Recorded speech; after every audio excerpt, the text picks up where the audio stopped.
محشر میں بخشی جائیں گی سب نیک بیویاں، جنت خدا سے پائیں گی سب نیک بیویاں۔ الحمدللہ رب العالمین والصلاة والسلام على سید المرسلین، اما بعد فاعوذ باللہ من الشیطان الرجیم، بسم اللہ الرحمن الرحیم۔ الصلاة والسلام علیک یا رسول اللہ وعلى آلک واصحابک یا حبیب اللہ۔ الصلاة والسلام علیک یا نبی اللہ وعلى آلک واصحابک یا نور اللہ۔ مدنی چینل کے ناظرین، پروگرام خواتین اسلام میں آپ کو مرحبا کہتے ہیں۔ آج انشاءاللہ تبارک و تعالی ہم آپ کو بتائیں گے کہ عورت کو اسلام نے کیا اہمیت دی ہے۔ اسلام سے پہلے جو ہم نے سنا تھا اس سے پہلے پروگرام میں کہ اسلام سے پہلے عورت کی حالت کیا تھی، آج انشاءاللہ تبارک و تعالی ہم بتائیں گے کہ عورت اسلام کے بعد اس کو جو سٹیٹس دیا گیا وہ کیا ہے۔ اس سے پہلے کہ ہم تفصیل کی طرف بڑھیں، پہلے سنتے ہیں درود پاک کی فضیلت۔ اللہ پاک کے پیارے حبیب صلی اللہ تعالی علیہ وآلہ وسلم کے ارشاد گرامی کا مفہوم ہے، جو مجھ پر ایک مرتبہ درود پاک پڑھتا ہے اللہ تعالیٰ اس کے لیے عافیت کا ایک دروازہ کھول دیتا ہے۔ صلو علی الحبیب صلی اللہ تعالی علی محمد وعلی آلہ وصحبہ وبارک وسلم۔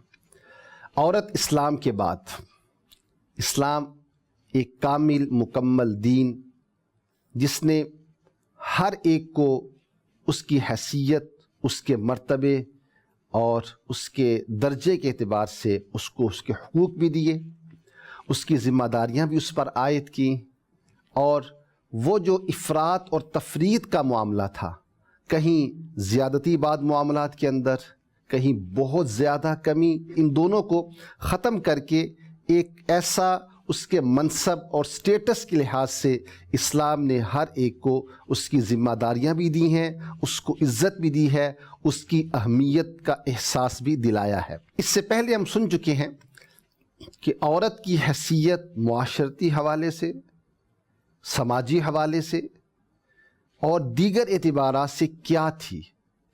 کچھ بھی نہیں تھی۔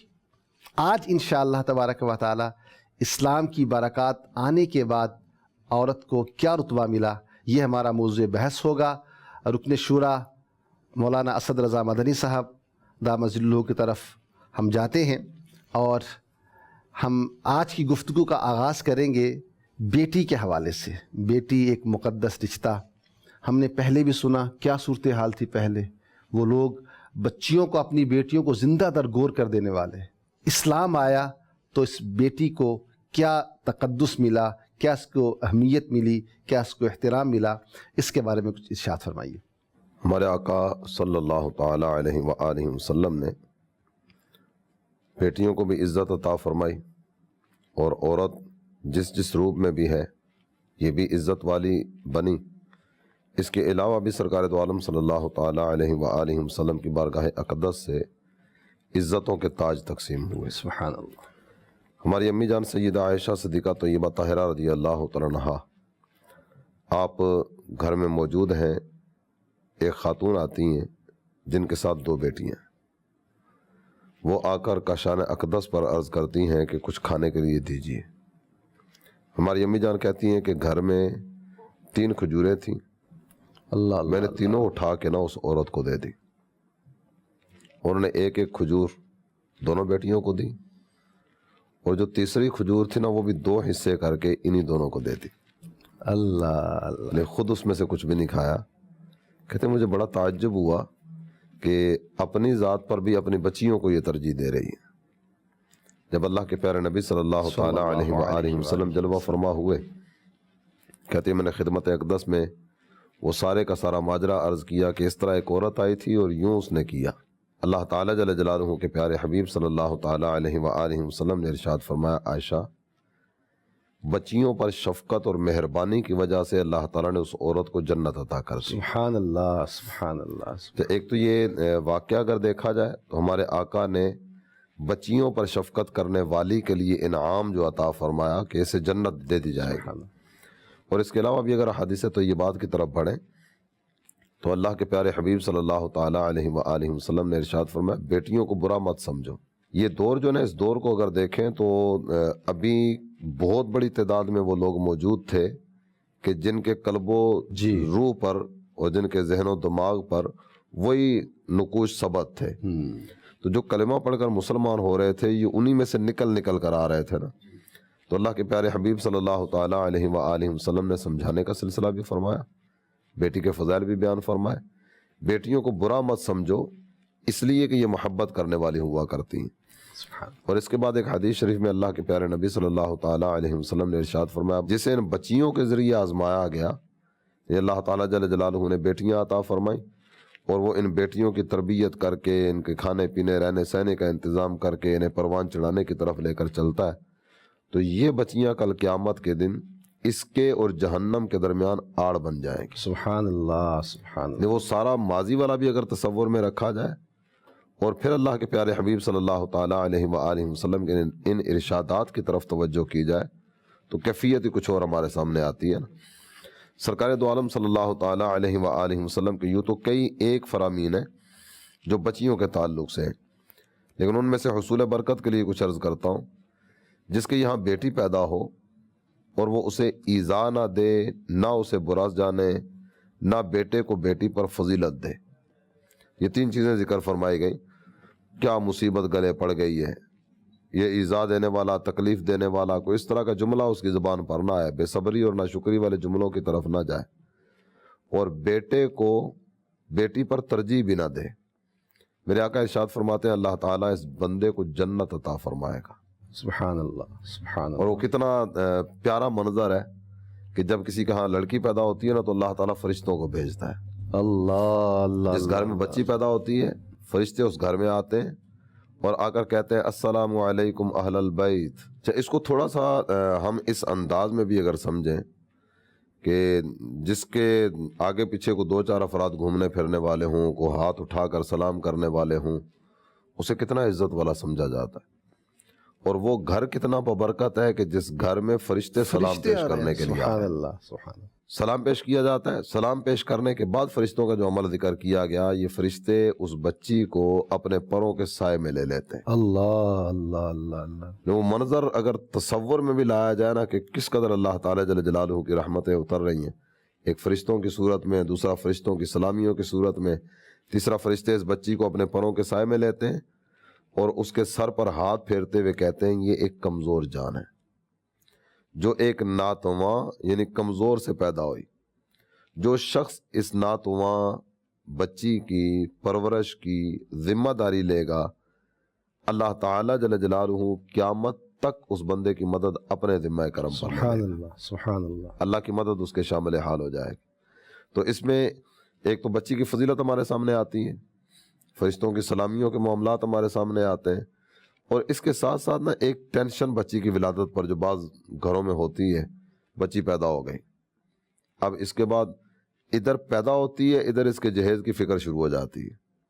حالانکہ شادی تو ہوگی 18 20 22 سال کے بعد جا کے، لیکن ابھی سے نا یہ ساری زندگی شاید جب تک اس کی شادی نہیں ہو جاتی، رخصتی نہیں ہو جاتی، یہ بیچارہ ٹینشن میں رہے گا۔ جبکہ میرے آقا صلی اللہ تعالیٰ علیہ وآلہ وسلم کی مبارک زبان سے یہ وعدہ دیا جا رہا ہے کہ قیامت تک اللہ کی مدد اس بندے کے شامل حال رہے گی۔ سبحان اللہ، سبحان اللہ۔ جب اللہ نے مدد اپنے ذمہ کرم پر لے لی تو پھر کیا غم؟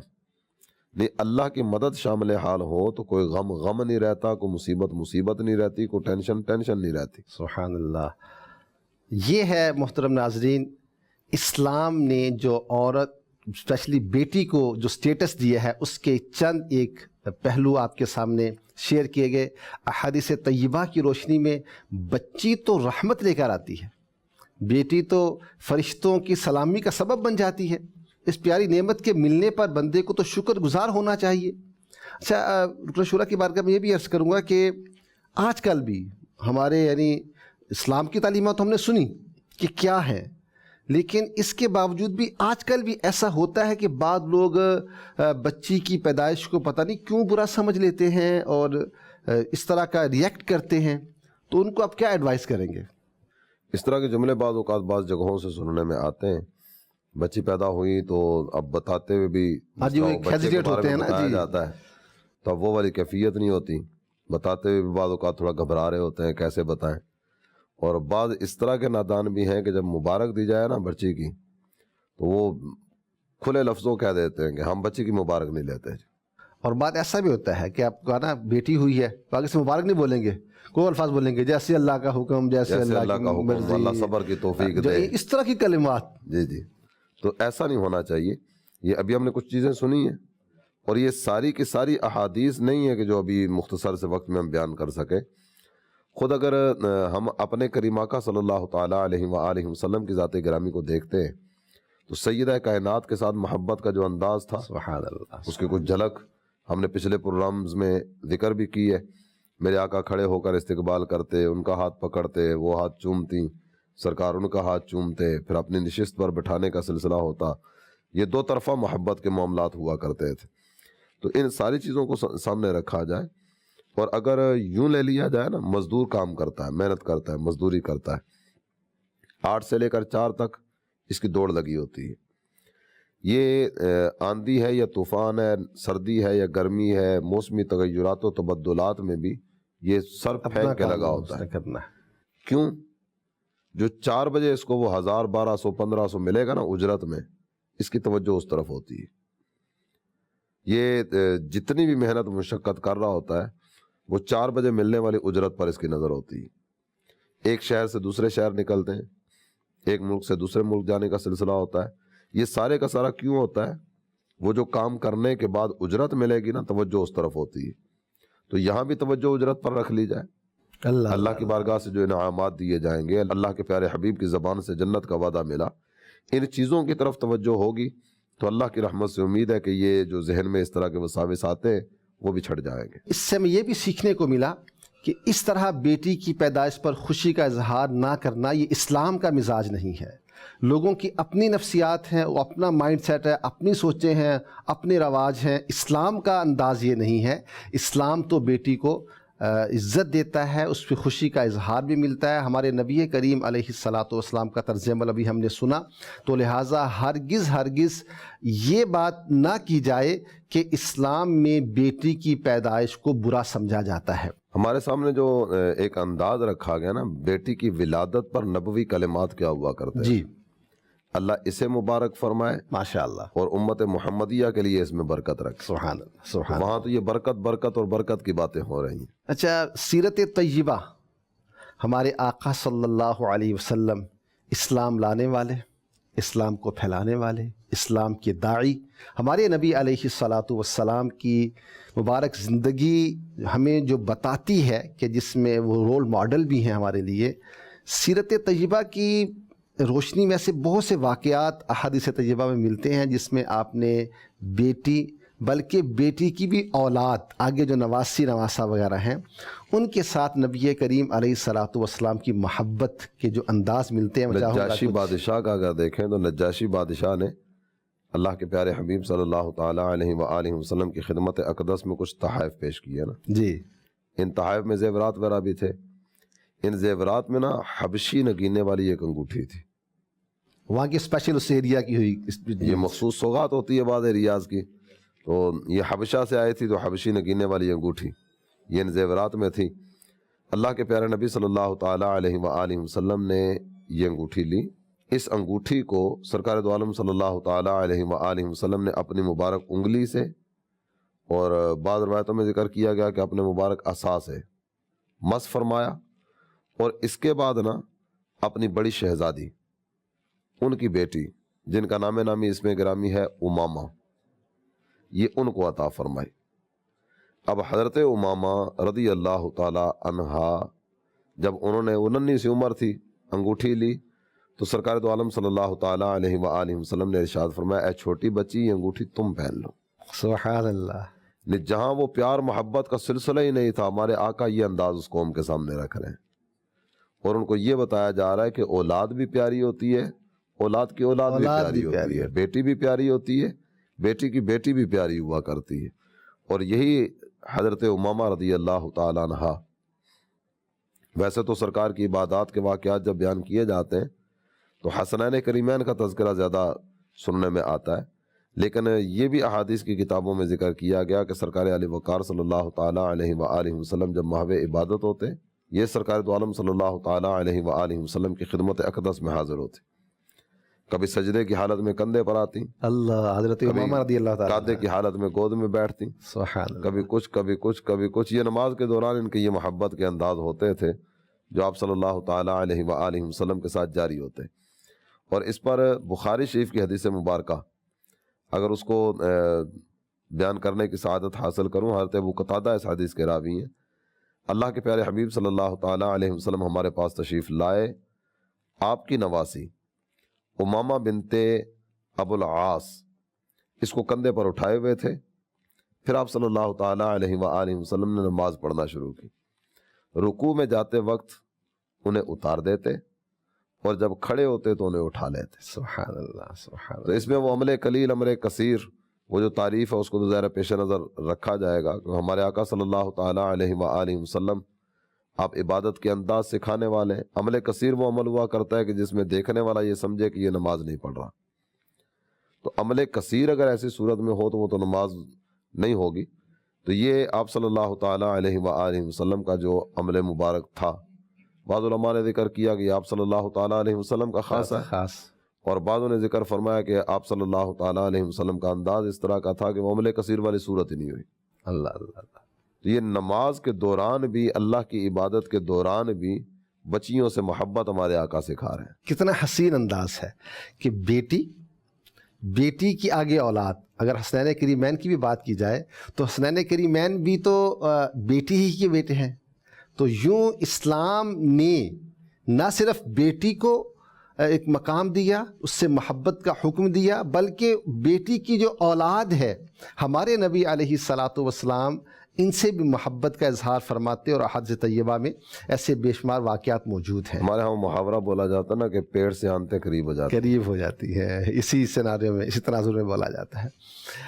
اچھا، اس میں ہمارا جو انسانی رشتہ ہے ماں، جو دنیا میں انسان کے آنے کا ذریعہ جس کو اللہ تعالیٰ نے بنایا، ماں کے ذریعے انسان دنیا میں آتا ہے، یہ رشتہ ہم نے اسلام سے پہلے ڈسکس کیا، کیا صورتحال تھی، کیا سچویشن تھی، ماں غلام بنائی جاتی تھی، اس کو بیچا جاتا تھا۔ اب اسلام آ گیا، اب اسلام آنے کے بعد ماں کا رتبہ کیا ہوا، اس کو بھی کچھ ارشاد فرمائیے۔ اس میں ہمارے ناظرین، ہمارے ناظرات، یہ حدیث مبارکہ تو تقریباً میرا خیال ہے بچے کو معلوم ہوگی نا، الجنت تحت اقدام الامہات، تو پہلے تو اس طرح کے تصورات ہی نہیں تھے، اللہ اللہ، جنت ماں کے قدموں تلے۔ تو یہ تو ساری دنیا اس چیز سے واقف ہے کہ اللہ کے پیارے حبیب صلی اللہ تعالیٰ علیہ وآلہ وسلم نے اس کی خدمت کو جنت میں داخلے کا ذریعہ ارشاد فرمایا، اور افراط و تفریط ہمارے دین میں نہیں ہے نا۔ جی، اگر آپ اس چیز کو سامنے رکھتے ہوئے دیکھیں کہ مرد پر سب سے زیادہ حق کس کا ہے اور عورت پر سب سے زیادہ حق کس کا ہے، تو مرد پر سب سے زیادہ جو حق ہے نا وہ ایک عورت کا ہے، واہ، اور عورت پر جو سب سے زیادہ حق ہے نا وہ ایک مرد کا ہے۔ مرد کا ہے، واہ، لیکن مرد پر سب سے زیادہ حق اس کی ماں کا ہے، اس کے بعد باپ کا ہے، اور عورت پر سب سے زیادہ حق جو ہے نا وہ اس کے شوہر کا ہے۔ سبحان اللہ، یہ ایک تقسیم بھی ذکر فرما دی گئی اور دونوں کو آپس میں کیسے مربوط کر کے رکھا گیا۔ ایک تو اس کو پیش نظر رکھا جائے، دوسرا یہ کہ ماں کے تعلق سے اگر دیکھیں تو قرآن پاک کی کئی ایک آیات مبارکہ ایسی ہیں کہ جو والدین کے مقام و مرتبہ کا پتہ دیتی ہیں، خاص طور پر والدہ کا تذکرہ بھی ان آیات مبارکہ میں کیا گیا، وَبِالْوَالِدَيْنِ إِحْسَانًا۔ جب وَبِالْوَالِدَيْنِ إِحْسَانًا میں دونوں آئے نا، اور اگر ایک اور مقام پڑھیں تو وہاں اللہ تعالیٰ جل جلالہ نے ان دونوں کو جو عزت عطا کی ہے اس کا تذکرہ کس انداز میں کیا جا رہا ہے، وَقَضَىٰ رَبُّكَ أَلَّا تَعْبُدُوا إِلَّا إِيَّاهُ وَبِالْوَالِدَيْنِ إِحْسَانًا۔ اللہ تعالیٰ جل جلالہ نے اپنی عبادت کا تذکرہ کیا اور اپنی عبادت کے متصلاً بعد والدین کا تذکرہ کیا گیا، اور اس کے بعد انہی آیات مبارکہ کو اگر آگے تلاوت کرنا شروع کرتے ہیں تو وہاں یہ ذکر کیا گیا کہ یہ دونوں میں سے ایک بھی بڑھاپے کی حالت میں تمہیں ملتا ہے تو ان کے ساتھ احسان، نرمی کا پہلو بچھاؤ اور پیار و محبت کے سلسلے ان کے ساتھ روا رکھو۔ کئی ایک آداب ذکر کیے گئے، لا تقل لہما اف ولا تنہرہما وقل لہما قولا کریما، ان کے سامنے لفظ اف تک نہ کہنا۔ اف جو ہے یہ اظہار ناگواری کے لیے عربی زبان میں سب سے لائٹ ورڈ جو یوز کیا جاتا ہے نا، یہ وہ ہے۔ نہیں، اس سے ہلکا کو لفظ نہیں ہے کہ جو اظہار ناگواری کے لیے استعمال کیا جاتا ہے عربی زبان میں۔ تو جو سب سے لائٹ ورڈ تھا نا وہ بھی منع کر دیا گیا۔ اللہ اللہ اللہ اللہ۔ اور ماں کے تعلق سے ہم بات کر رہے ہیں تو ماں کو سرکار دو عالم صلی اللہ تعالیٰ علیہ وآلہ وسلم کی بارگاہ سے جو عطا کیا گیا، حضور سب سے زیادہ مجھ پر کس کا حق ہے؟ تیری ماں کا۔ حضور کس کا ہے؟ تیری ماں کا۔ اللہ اللہ تو اللہ۔ بار بار تیری ماں تیری ماں تیری ماں فرمایا، اور آخر میں ذکر فرمایا تیرے باپ کا۔ اور والدہ یہ تو ویسے ہی بڑے مرتبے والی ہے نا۔ والدہ کے ساتھ نسبت رکھنے والی ایک اور خاتون ہے جو ان کی ہمشیرہ ہے، اللہ۔ ہماری خالہ ہے۔ ایک صاحب حاضر بارگاہ ہوتے ہیں اور کہتے ہیں میرے آقا مجھ سے بہت بڑا گناہ ہو گیا ہے۔ تو ہمارے آقا نے قریدنے کی کوشش نہیں فرمائی، کیا ہوا ہے، کب ہوا ہے، کیسے ہوا ہے، کس طرح کا جرم تو نے کیا ہے، ایسی کوئی بات نہیں ذکر فرمائی۔ میرے آقا ارشاد فرماتے ہیں تیری ماں زندہ ہے؟ وہ کہتے ہیں والدہ تو زندہ نہیں ہے۔ تو سرکار علی وقار صلی اللہ تعالیٰ علیہ وسلم نے پھر دوسرا سوال فرمایا، تمہاری خالہ زندہ ہے؟ کہتے ہیں جی حضور خالہ زندہ ہے۔ تو سرکار علی وقار صلی اللہ تعالیٰ علیہ وآلہ وسلم نے ارشاد فرمایا اس کے ساتھ بھلائی کرو، اللہ تمہارا گناہ معاف کر دے۔ سبحان اللہ سبحان اللہ۔ والدہ تو والدہ ہے، والدہ کے ساتھ نسبت رکھنے والی جو خاتون ہے، ان کی ہمشیرہ ہے، ہماری خالہ ہے، ان کے ساتھ بھلائی ہمارے گناہوں کی معافی کا ذریعہ بن گئے۔ سبحان اللہ۔ یہ بھی یعنی دین کا حسین رخ پہلو ہے، دین کی حسین تعلیمات میں سے ہے کہ عورت کی ہم عزت کی بات کر رہے ہیں، ماں کا رشتہ ہے، سٹیٹس ہے، نسبت ہے براہ راست، خالہ کو بھی رتبہ اسلام نے دیا، اور حدیث میں فرمایا گیا، مفہوم ہے کہ خالہ ماں کی طرح ہے، جو آپ نے روایت بھی ارشاد فرمائی۔ تو مدنی چینل کے ناظرین، یہ ہے اسلام لانے کے بعد عورت کا رتبہ۔ آزمائشوں کا تذکرہ بھی کیا گیا، حملتہ امہ وہنا علی وہن، اللہ اللہ اللہ۔ کہ اس نے کس طرح مشقتوں میں اس بچے کو اپنے پیٹ میں رکھ کے پروان چڑھایا، تو پھر اس کو وہ دودھ پلانے کی مدت کا ذکر بھی ہے، پیٹ میں رکھنے کا ذکر بھی ہے۔ تو یہ مختلف طرح کی چیزیں ذکر فرمائی گئی، اور یہ صرف اور صرف نہ اس کو ایک ذہن دینے کے لیے کہ تیری ماں نے تیری ولادت میں اور تیری ولادت سے پہلے بڑی مشقتیں اٹھائی ہیں۔ سبحان اللہ۔ یہ ایک ایسا وقت ہوتا ہے کہ جس وقت میں اپنی مرضی کے مطابق کھانے کا سلسلہ بھی نہیں ہوتا، جو ساری چیزیں دیکھی جاتی ہیں اور ڈاکٹر سے مشورہ کیا جاتا ہے کہیں میرے بچے کے لیے کوئی آزمائش کی صورت نہ بنے۔ اللہ اکبر۔ تو اس قدر خیال رکھتے ہوئے اٹھنے بیٹھنے میں دقت ہوتی ہے، سونے جاگنے میں دقت ہوتی ہے، کھانے پینے میں دقت ہوتی ہے، یہ مشقتوں پر مشقتیں جھیلتے ہوئے اس بچے کو پیٹ میں رکھ کے پروان چڑھانے کی صورتیں ہوتی ہیں۔ اسلام کا مزاج یہ سمجھ میں آتا ہے ان طرح کی آیات سے کہ انسان کو سمجھایا جا رہا ہے کہ تمہارے والدین کا تم پر احسان کتنا بڑا ہے۔ وہ ایک روایت اس طرح کی بھی ملتی ہے کہ جس میں ایک شخص نے عرض کیا کہ میں نے اپنی ماں کو حج کرایا، تو اس بارے میں بھی کچھ کندھے پہ اٹھا کے حج کرایا، بڑی مشقتوں سے سفر کیا کرایا، تو کیا میں نے ماں کا حق ادا کر دیا؟ اللہ اللہ اللہ۔ جواباً ارشاد فرمایا گیا کہ ابھی تو اس نے جو تیری ولادت میں تکلیفیں اٹھائی تھیں نا، ان تکلیفوں میں سے کسی ایک جھٹکے کا بھی حق شاید ادا نہ ہوا ہو۔ ماشاءاللہ آپ نے بڑے اچھے انداز میں بتایا کہ ماں کا رتبہ کیا ہے۔ اچھا، اس میں یہ پہلو بھی کچھ ڈسکس اگر ہو جائے کہ سم ٹائم ایسا ہوتا ہے اولاد اپنے گمان میں یا واقعتاً یہ ایسا ہوتا ہوگا کہ سمجھ لیا جاتا ہے کہ والدین کی طرف سے زیادتی ہو رہی ہے اولاد کے ساتھ، تو اس بارے میں بھی کچھ اسلام کی تعلیمات ہیں، اس میں اسلام کیا فرماتا ہے؟ والدین کے ساتھ حسن سلوک ہی کا حکم دیا گیا ہے۔ اس میں یہ حقوق کا معاملہ جو نہیں یہ دو طرفہ ہوا کرتا ہے، والدین پر اولاد کے حقوق ہیں تو اولاد پر والدین کے بھی حقوق ہیں نا۔ ایک طرف سے اگر کوئی زیادتی کا سلسلہ ہوتا بھی ہے تو دوسری سائڈ کو زیادتی کی اجازت تھوڑی دی جائے گی۔ سرکار علی وقار صلی اللہ تعالیٰ علیہ وآلہ وسلم نے والدین کے تعلق سے یہ بات ذکر فرمائی کہ جس کے والدین اس سے راضی ہیں اللہ تعالیٰ جنت کی طرف دو دروازے اس کے لیے کھول دیتا ہے۔ سبحان اللہ۔ ان میں سے ایک راضی ہے تو ایک دروازہ کھلتا ہے، دونوں ناراض ہیں تو جہنم کی طرف دو دروازے کھلیں گے، ایک ناراض ہے تو ایک دروازہ کھلے گا۔ یہ حدیث مبارکہ اختصار کے ساتھ میں نے بیان کرنے کی سعادت حاصل کی ہے۔ سرکار علی وقار صلی اللہ تعالیٰ علیہ وآلہ وسلم کے اس ارشاد کے بعد کسی نے خدمت اقدس میں عرض کیا، حضور اگر والدین ظالم ہوں تو کیا پھر بھی ہم پر لازمی ہے کہ ہم ان کے ساتھ حسن سلوک کریں؟ تو اللہ کے پیارے حبیب صلی اللہ تعالیٰ علیہ وآلہ وسلم نے 3 مرتبہ یہ کلمات ارشاد فرمائے، وَإِن ظَلَمَا وَإِن ظَلَمَا وَإِن ظَلَمَ، اللہ اگرچہ وہ اس پر ظلم کرے، اگرچہ وہ اس پر ظلم کرے، اگرچہ وہ اس پر ظلم کرے۔ اولاد کو اجازت نہیں ہے کہ والدین کے ساتھ بدتمیزی کا رویہ اپنائے، تو اولاد کو یہی چاہیے کہ والدین کے ساتھ پیار و محبت کا رشتہ ہی استوار رکھے۔ سبحان اللہ۔ ایک رشتہ اور بھی ہے، بہن کا رشتہ، اور ایسی حدیث طیبہ میں ماں کا ذکر بھی ہوا، بیٹی کا ذکر بھی ہے، تو کیا بہن کے حوالے سے بھی کچھ اسپیسیفک اس طرح کا کوئی ہے؟ اس پر میں ایک حدیث مبارکہ ہی بیان کرنے کی سعادت حاصل کرتا ہوں، تو وقت کی نزاکت کو بھی ہم نے ساتھ ساتھ دیکھنا ہوتا ہے۔ ایک صحابی ہیں، مشہور صحابی ہیں، حضرت جابر بن عبداللہ رضی اللہ تعالی عنہ۔ انہوں نے نکاح کیا، نکاح کرنے کے بعد حاضر بارگاہ رسالت ہوئے۔ سرکار دو عالم صلی اللہ تعالی علیہ وآلہ وسلم نے ان سے ارشاد فرمایا، اتزوجت یا جابر، جابر تم نے نکاح کر لی ہے؟ تو یہ خدمت اقدس میں عرض کرتے ہیں، نعم یا رسول اللہ، جی ہاں میرے آقا میں نے نکاح کی ہے۔ تو جب اپنے نکاح کی خبر کی تو اس پر نبی محترم صلی اللہ تعالی علیہ وآلہ وسلم نے سوال فرمایا، ابکرن او ثیبن، کنواری عورت سے، کنواری لڑکی سے نکاح کیا یا بیوہ سے؟ تو یہ خدمت اقدس میں عرض کرتے ہیں کہ حضور بیوہ سے نکاح کی ہے۔ یہ حضرت جابر کا پہلا نکاح ہے جی۔ وہ دور بھی پیش نظر رہے کہ جس دور میں بیوہ کی کوئی حیثیت تھی کوئی نہیں، اور اس کے ساتھ کوئی نکاح کرنے کے لیے تیار بھی نہیں ہوتا تھا۔ بیوہ سے نکاح کرنا اس کو انتہائی معیوب سمجھا جاتا تھا۔ یہ اس دور کا تصور بھی ذہن میں رہے اور ان کا یہ انداز بھی ذہن میں رہے، بیوہ سے نکاح کی ہے۔ تو نبی محترم صلی اللہ تعالی علیہ وآلہ وسلم نے ارشاد فرمایا، جابر تم کنواری لڑکی سے نکاح کرتے، تمہاری تو پہلی شادی تھی، تو کنواری لڑکی سے نکاح کرتے۔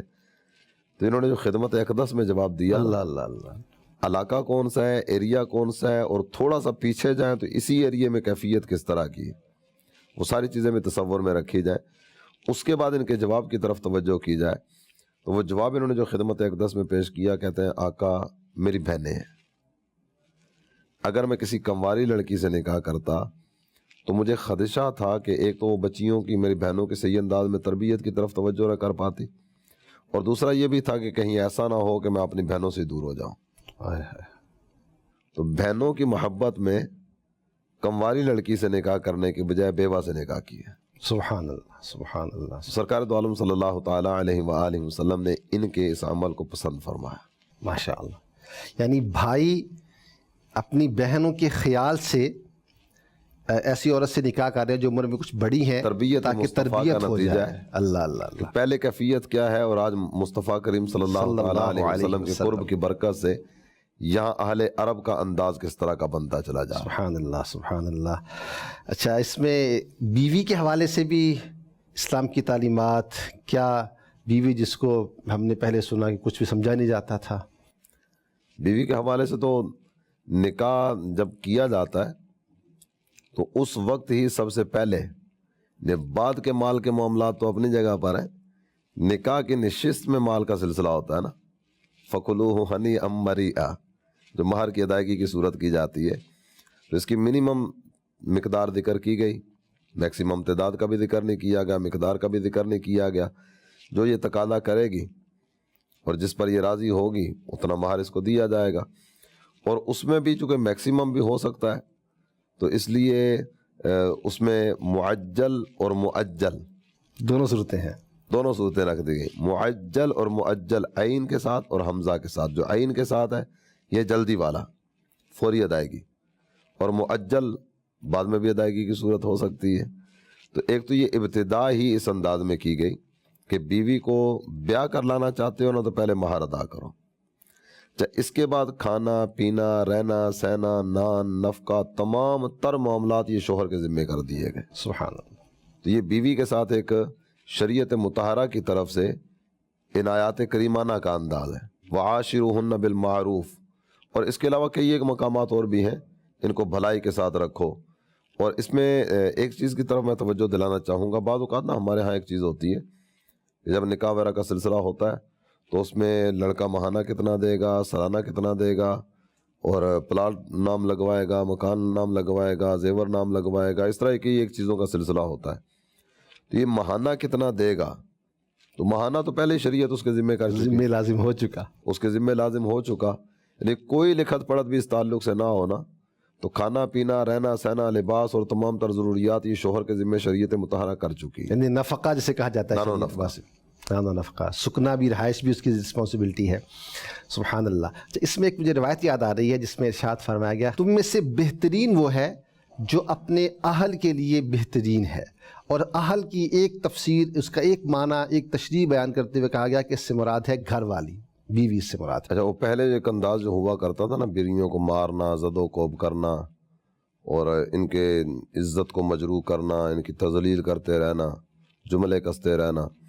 تو خطبۃ الوداع دیکھیں اور اس کے علاوہ بھی دیکھیں تو کئی ایک مواقع پر ہمارے کریم آقا صلی اللہ تعالیٰ علیہ وآلہ وسلم نے بیویوں کے ساتھ نرمی برتنے کا حکم ارشاد فرمایا. سبحان اللہ. لا تضربوا آماء اللہ. تو اس میں وہ انداز بھی اگر دیکھیں تو میرے آقا صلی اللہ تعالیٰ علیہ وسلم نے انہیں اللہ کی بندیاں کر کے فرمایا نا، ان اللہ کی بندیوں کو مارا نہ کرو. اللہ اکبر. تو مارنے سے صراحتاً منع کر دیا گیا. ایک اور بڑا ایشو جو تھا، آپ نے پہلے سنا کہ وراثت کے اعتبار سے عورت کی کوئی اہمیت نہیں تھی، کچھ ویلیو نہیں دی جاتی تھی. اسلام آ گیا. اسلام نے آ کر ماں کو، بیٹی کو، بیوی کو، بہن کو ان کے حقوق عطا کیے، ان کے بارے میں فضائل بیان ہوئے. وراثت کے بارے میں بھی اسلام کی تعلیمات ہیں، یقیناً ہیں. کیا ہے؟ کچھ ہمارے ناظرین کے ساتھ آپ شیئر فرمائیے. وراثت کے تعلق سے بھی وہ یہ جتنی بھی باتیں ہو رہی ہیں نا، وہ پچھلا بھی اگر ساتھ ساتھ توجہ میں رہے گا کہ پہلے کیا ہوا کرتا تھا. پہلے جو کیفیت تھی وہ تو یہ تھی کہ کسی بھی قسم کی وراثت کا کوئی بھی حق اس کو تھا ہی نہیں، اسے کچھ بھی نہیں ملے گا. یہاں تک کہ وہ جانور کا دودھ بھی دوہا جاتا ہے تو اس میں سے بھی اس کو کچھ دینے کے لیے تیار نہیں ہے. اب ہمارے اسلام نے عورت کا جو بھی روپ ہے، یہ بیٹی ہے، باپ کی وراثت سے حصہ پائے گی. یہ بیوی ہے، شوہر کی وراثت سے حصہ پائے گی. یہ ماں ہے، بیٹے کی وراثت سے حصہ پائے گی. یہ کئی ایک صورتیں ذکر فرمائی گئیں. یہاں میں آپ کے سامنے قرآن پاک کے ایک دو مقامات بیان کرنا چاہوں گا. اللہ نے ارشاد فرمایا، یوصیکم اللہ فی اولادکم للذکر مثل حظ الانثیین فإن کن نساء فوق اثنتین فلہن ثلث ما ترک وإن كانت واحدۃ فلہا النصف. یہاں سے ابتدا ہو رہی ہے وراثت کے مسائل کی. سورہ نساء کا یہ دوسرا رکوع ہے نا، یہاں سے وراثت کے مسائل ذکر کیے گئے. ابتدا ہی میں بیٹوں کی وراثت کا ذکر بھی کیا جا رہا ہے، بیٹیوں کی وراثت کا ذکر بھی کیا جا رہا ہے. اللہ تمہیں حکم دیتا ہے تمہاری اولاد کے بارے میں، بیٹے کا حصہ 2 بیٹیوں کے برابر. پھر اگر نیری لڑکیاں ہوں اگرچہ 2 سے اوپر تو ان کو ترکہ کی 2/3. 2/3 کا مطلب یہ ہے کہ 90,000 میں سے 60,000 ان کا ہوگا، اور اگر ایک ہے تو اس کا آدھا. تو یہ کثیر حصے وراثت میں دین اسلام نے ان کے لیے رکھے.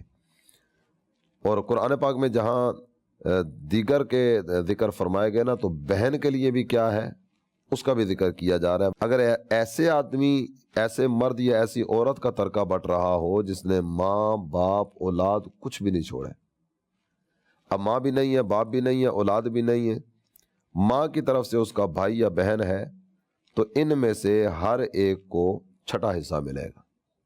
تو یہ باقاعدہ سے حصے متعین کر دیے گئے تاکہ ان کے ساتھ کوئی ظلم زیادتی کی صورت نہ کر سکے. یعنی عورت کو بطور خاص جو وراثت ہے اس کے مال کا اس کو حقدار بنایا گیا.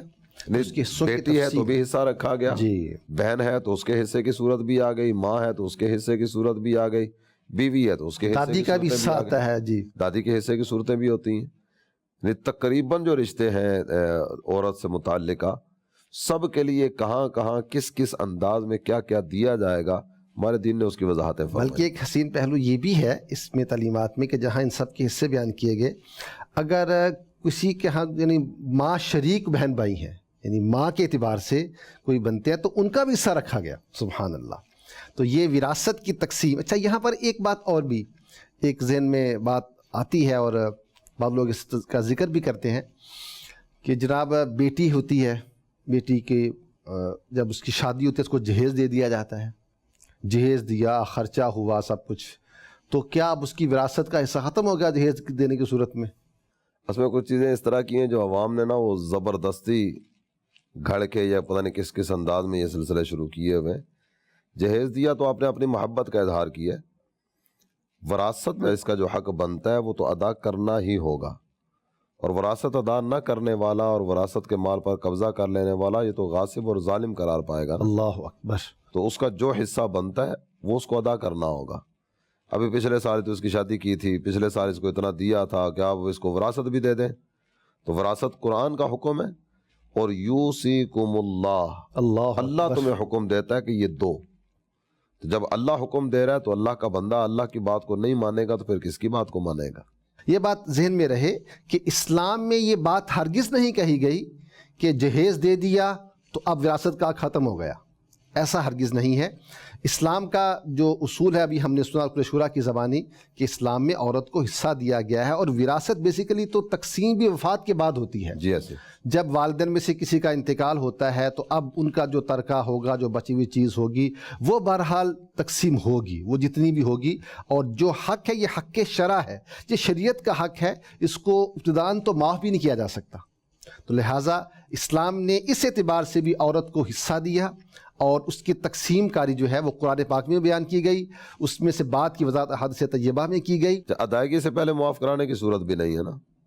ادا کر دے، اور ادا کرنے کے بعد بھی منتیں نہ کرتا رہے کہ یار تیری مہربانی، تم میری بہن ہو، دیکھو میرے بھی چھوٹے چھوٹے بچے ہیں. اس طرح کا انداز نہ اپنائے. ہاں وہ صاحب ثروت ہے اور اپنی طرف سے دے دیتی ہے تو اس کی مرضی. یہاں یہ بات بھی ہے کہ یہ ذہن کیوں بن جاتا ہے کہ بہن ہی معاف کرے، بھائی معاف کر دے، بھائی معاف کر دے. اچھا پھر یہ بھی ہے کہ اگر بالفرض بہن نے معاف نہیں کیا تو اس کو برا سمجھنا کہ دیکھو جس نے معاف ہی نہیں کیا، تو میرے لیے مر گئی، میں تیرے لیے مر گیا، ہمارے گھر کے دروازے تیرے لیے بند، یا وراثت لے لو یا بھائی رکھ لو. یہاں تک کہا جاتا ہے. یعنی اور پھر کیا کہیں، بدقسمتی ہے کہ مسلمانوں کے ہاں صاحب وہ پھر اچھا اس میں بھی دیکھیں وہ عورت کی محبت اپنے بہن بھائیوں سے، اپنے رشتہ داروں سے، جب ایسی کو بات کی جاتی ہے نا تو وہ بھائی پہ ہاتھ رکھتی ہے، مال پہ ہاتھ نہیں رکھے گی. تو اب کیا ایسی محبت کرنے والی کو بھی اس کے حق سے محروم کریں گے؟ نہیں، وہ کتنا محبت کا اظہار کر رہی ہے، اگرچہ وہ مجبور ہے. بعض اوقات ایسی صورت ہوتی ہے کہ وہ گھر کے اعتبار سے بھی بہت ٹینشن میں ہوتی ہے، لیکن اس کے باوجود میرا بھائی مجھ سے جدا نہ ہو. نہیں، وہ تمہارے لیے اتنا کچھ کر رہی ہے تو کیا تمہیں بھی اب غور نہیں کرنا چاہیے اس کی محبت کے بارے میں؟ وہ اتنے پیار کا اظہار کرے اور تم مال کی محبت میں اپنی بہن کو بھول جاؤ. میرا خیال ہے وراثت کے معاملے میں جو اس طرح کی مس انڈرسٹینڈنگ یا مسکنسیپشن ہے، اس کا سبب ایک علم دین سے دوری بھی ہو سکتی ہے، معلومات ہی نہیں ہوتی. اہم ترین سبب یہی ہے. تو مکتبۃ المدینہ کو دیکھیں اور دعوت اسلامی اور میرے اہل سنت کا عطا کردہ ذہن اگر دیکھیں تو کس کس موڑ پر ہماری رہنمائی کی صورتیں کی جا رہی ہیں. مال وراثت میں خیانت نہ کیجیے، اس عنوان پر تو پوری ایک کتاب لکھ کر دے دی گئی کہ ایسا نہ ہو کہ تم قیامت کے دن آزمائش میں مبتلا ہو جاؤ، اس لیے ابھی سے اس کی تقسیم کی طرف توجہ کرو. جو مال تمہارے پاس اس انداز میں پہنچا اسے تقسیم کرو. اچھا، ایک تو یہ مال وراثت کے تعلق سے ہماری بات ہو رہی ہے. اس سے ہٹ کر ایک اور پہلو بھی اگر مدنی چینل کے ناظرین کے سامنے رکھا جائے، اللہ تعالیٰ جل جلالہ نے، ہمارے دین نے، ہمارے آقا نے، ہمارے اسلام نے عورت کی عزت کے تحفظ کا کتنا اہتمام کیا ہے. یہ سفر اکیلے نہیں کرے گی جی. تو بعض اوقات اس کو بھی قید سمجھا جا رہا ہوتا ہے کہ یہ کیا ہوا جناب، ہمیں اکیلے سفر کرنے کی اجازت بھی نہیں ہے. تو یہ اکیلے سفر کرنے کی اجازت نہ دینا اس کی عزت کے تحفظ کے لیے، تو اس کے خیر خواہی ہے، اس کے ساتھ خیر خواہی ہے. اور اس کو یوں بھی سمجھا جائے کہ یہ تو اس کو پروٹوکول دیا جا رہا ہے کہ تمہارے ساتھ یہ بھی جائے گا، اس کو عزت دی جا رہی ہے، عزت دی جا رہی ہے. اور اس میں باقاعدہ سے ایک صاحب ہیں، یہ سرکار علی وقار صلی اللہ تعالیٰ علیہ وآلہ وسلم کی خدمت اقدس میں حاضر ہوتے ہیں. حضرت عبداللہ ابن عباس نے ایک حدیث بیان کی اور اسی حدیث میں ان صاحب کا تذکرہ کیا گیا. آپ کہتے ہیں عورت اور مرد یہ اکیلے جو نامحرم ہے یہ خلوت اختیار نہ کریں. ایک تو یہ ذکر فرمایا گیا. دوسری یہ بات ذکر فرمائی گئی کہ عورت اکیلے سفر نہ کرے، یہ سفر اس حال میں کرے کہ اس کے ساتھ اس کا محرم ہو. جب یہ بات کی گئی نا تو ایک صاحب حاضر خدمت ہوئے اور سوال کرتے ہیں، میرے آقا میں نے تو فلاں فلاں غزوے میں اپنا نام لکھوایا ہوا ہے کہ میں جہاد کے لیے جاؤں گا، اللہ تعالیٰ جل جلالہ کے دین کی سربلندی کے لیے جاؤں گا، اور میرے آقا آپ ابھی ارشاد فرما رہے ہیں کہ عورت اکیلے سفر ہی نہ کرے. میری جو بیوی ہے وہ تو حج کا ارادہ رکھتی ہے، تو کیا میں اس کو اکیلے حج پہ نہ بھیجوں؟ تو اللہ کے پیارے حبیب صلی اللہ تعالیٰ علیہ وآلہ وسلم نے ارشاد فرمایا جاؤ اپنی بیوی کے ساتھ پہلے جا کر حج کرو. نہیں، اسے حج کے سفر پہ بھی، پاکیزہ سفر پہ بھی اکیلے جانے کی اجازت نہیں دی گئی. تو یہ اصل میں اس کو سیکیور کرنے کے لیے ہے، اس کو اس کی حفاظت کے لیے یہ شریعت نے اہتمام گورا کیا ہے. پاک بعض عورتیں ہیں، اس میں بعض اوقات ایسا ہوتا ہے کہ ان پر کوئی بلیم لگا دیا جاتا ہے، اس میں ان کو عزت کو تحفظ دینے کے حوالے سے اسپیشلی اسلام ان کا جو مزاج سامنے آتا ہے وہ یہ ہے کہ اسلام عورتوں کو بڑی رسپیکٹ دیتا ہے، بڑا ان کو شیلٹر دیتا ہے. تو اس حوالے سے بھی اسلام کی تعلیمات ارشاد فرمائیے کہ جس میں اگر کوئی پاک دامن عورت پر کوئی تہمت لگاتا ہے تو اس کے بارے میں شریعت کیا کہتی ہے؟ اس میں ایک تو وہ دور تصور میں رکھا جائے کہ جس دور میں عورت کی آواز سننے والا تھا ہی کوئی نہیں، اسے آواز بلند کرنے کی اجازت تک نہ تھی، وہ اپنی عزت کے تحفظ کے لیے بھی کسی سے کوئی بات نہیں کر سکتی تھی. کسی نے کوئی الزام دھر دیا تو اب ساری زندگی کے لیے لعنت کا اور بے عزتی کا اور تذلیل کا ایک توق اس کی گردن میں پہنا دیا گیا.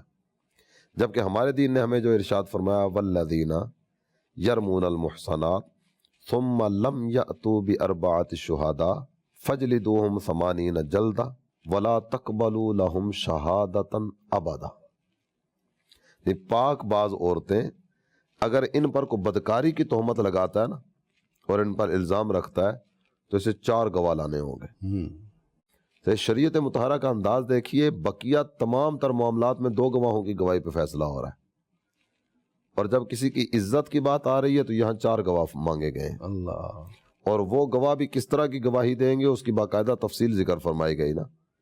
یہ 4 گواہ گواہی دیں، اگر یہ 4 گواہ کھڑے کر دیتا ہے جن کی باقاعدہ شرائط ہیں، عاقل ہوں، بالغ ہوں، اور پہلے ان پر کوئی حد قذف وغیرہ یا کوئی ایسی صورت نہ کی گئی ہو، یعنی پہلے یہ کسی جرم میں مبتلا نہ ہو، عادل ہوں، تو ایسے 4 گواہ لائے پھر فیصلہ ہوگا. اگر یہ 4 گواہ نہیں لا سکتا اور اس نے الزام لگا دی ہے تو اب اس کو 2 سزائیں ملیں گی.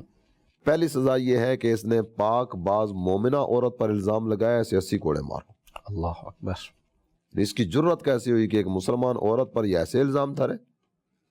یہ پہلا اس کو سزا کا سلسلہ کیا گیا. اور اگلی سزا جو اس کو سنائی جا رہی ہے وہ ہے وَلَا تَقْبَلُوا لَهُمْ شَهَادَةً أَبَدًا. زندگی میں کبھی ایسے بندے کی گواہی قبول نہیں کی جائے گی. تو ایک معاشرہ وہ ہے اور ایک اسلام کا دیا ہوا نظام ہے، اسلام کا عطا کردہ ایک انداز ہے اللہ کہ یہاں اگر کوئی ایسی حرکت کرے گا نا، کسی عورت کے بارے میں انگشت زنی کرے گا، اس پر الزام تراشی کرے گا، تو یہ 2 سزائیں اسے دی جائیں گی. اور اس کے بعد اگر ذکر کیا جائے تو قرآن نے جو اگلی بات ذکر فرمائی ہے وہ ہے وَأُولَئِكَ هُمُ الْفَاسِقُونَ. یہ لوگ فاسق ہیں، انہیں اتنا نہیں پتا کہ ایک عورت کی عزت کس طرح سے کی جاتی ہے اور ایک آدمی کی عزت کا تحفظ کس طرح سے کیا جاتا ہے. پھر آگے بعد میں ذکر کیا گیا إِلَّا الَّذِينَ تَابُوا مِن بَعْدِ ذَلِكَ وَأَصْلَحُوا.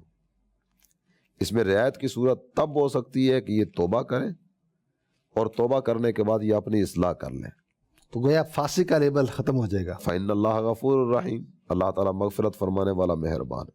محترم ناظرین، آج جو ہم نے سلسلہ دیکھا اس میں عورت کی عزت بطور خاص، اس کی اہمیت کیا ہے، عورت کو کس کس انداز میں دین میں عزت دی گئی، حتیٰ کہ اس پر تہمت لگانے والوں کے لیے سزا قرآن نے بیان کی، اس کے لیے الگ سے گواہیوں کی کنڈیشنز رکھی گئیں. تو یہ تمام چیزیں بتاتی ہیں کہ اسلام آنے کے بعد جہاں دیگر معاملات میں تبدیلی آئی، انقلاب آ گیا اور لوگوں کو ان کے حقوق دیے گئے، وہاں عورت کو بھی عزت، احترام اور ایک رتبہ دیا گیا.